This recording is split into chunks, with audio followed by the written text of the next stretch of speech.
السلام علیکم دوستو۔ اسلام ایک ایسا مذہب ہے جو صرف 1400 سال پرانا مذہب نہیں ہے بلکہ روز اول سے ہی ہے۔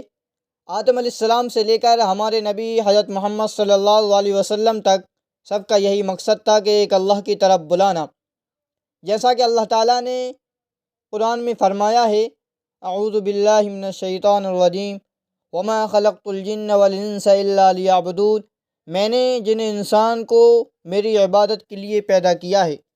دوستو، اس ویڈیو میں ہم جانیں گے اسلام اور یہودیت میں کیا تعلق ہے۔ اسلام اور یہودیت کے تعلق کا آغاز 7ویں صدی عیسوی میں جزیرہ نما عرب میں طلوع اسلام اور اس کی اشاعت سے ہوتا ہے۔ دونوں مذاہب میں متعدد مشترک اقدار، ہدایات اور اصول بیان کیے گئے ہیں، یہاں تک کہ یہودی تاریخ بھی اسلام کی تعلیمات ہی کا حصہ سمجھی جاتی ہے، کیونکہ قرآن میں ایسے کئی انبیاء کا تذکرہ ہے جن کو مسلمان اپنا پیغمبر تسلیم کرتے ہیں، اور وہ یہود کے پیغمبر بھی ہیں۔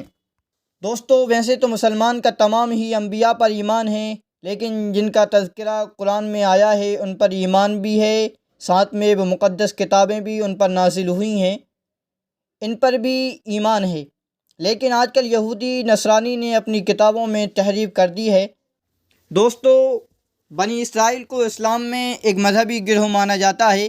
موسیٰ علیہ السلام جو یہودیت کے سب سے اہم پیغمبر ہیں، اسلام میں بھی ان کو نبی تسلیم کیا گیا ہے اور ان کی بڑی تعظیم کی جاتی ہے، بلکہ قرآن میں موسیٰ بن عمران کا تذکرہ دیگر انبیاء کے مقابلے میں سب سے زیادہ بار آیا ہے، اور ان کے واقعات بکثرت بیان کیے گئے ہیں، بلکہ کسی بھی نبی سے زیادہ موسیٰ علیہ السلام کے واقعات آئے ہیں۔ دوستو، قرآن میں بنی اسرائیل کے متعلق 43 حوالے اور احادیث میں متعدد بار بنی اسرائیل کا ذکر ملتا ہے۔ بعد میں موسیٰ بن میمون اور دیگر ربیوں نے اسلام اور یہودیت پر بحث کی ہے اور ان دونوں مذاہب کے باہمی تعلقات کو پیش کیا، یہاں تک کہ موسیٰ بن میمون پر بھی الزام لگایا گیا کہ وہ اسلامی تعلیمات سے متاثر ہو چکے ہیں۔ دوستو، میں آپ کو یہاں یہ بتاتا چلوں موسیٰ بن میمون کون ہیں۔ موسیٰ بن میمون 12ویں صدی کے مشہور یہودی حاکم، فلسفی، طبیب اور تورات کے عالم تھے۔ ان کو رامبام بھی کہا جاتا ہے، جو ان کے عبرانی نام کے مختصر شکل ہے۔ دوستو، اسلام اور یہودیت کا منبع یعنی کہ سرا ایک ہی بزرگان پیغمبر سے جا ملتا ہے، جن کا نام ہے حضرت ابراہیم علیہ السلام۔ اسی لیے دونوں مذاہب ابراہیمی مذاہب کا حصہ ہیں۔ اسی بنا پر اسلام اور یہودیت میں کئی مشترک پہلو ہیں۔ دیکھا جائے تو یہودی تاریخ کی ابتدا اللہ اور ابراہیم کے درمیان سے شروع ہوتی ہے۔ یہودیت میں ابراہیم علیہ السلام کو ایک عبرانی تصور کیا جاتا ہے۔ تنک میں کہیں کہیں عربی لوگوں کا تذکرہ ملتا ہے، جس کا ترجمہ عرب یا عربی کہا جاتا ہے، جو عرابہ میں رہتے ہیں۔ جزیرہ نما عرب کے کچھ حصے میں رہتے ہیں۔ وہ ابراہیم علیہ السلام کے بڑے بیٹے اسماعیل علیہ السلام کی اولاد بتائے جاتے ہیں۔ مورخین کا اس پر اتفاق ہے۔ اسلامی نقطۂ نظر کے مطابق آدم علیہ السلام سب سے پہلے مسلمان تھے۔ مسلمان اللہ پر ایمان رکھتا ہے اور اس کے حکم کا تابعدار ہوتا ہے۔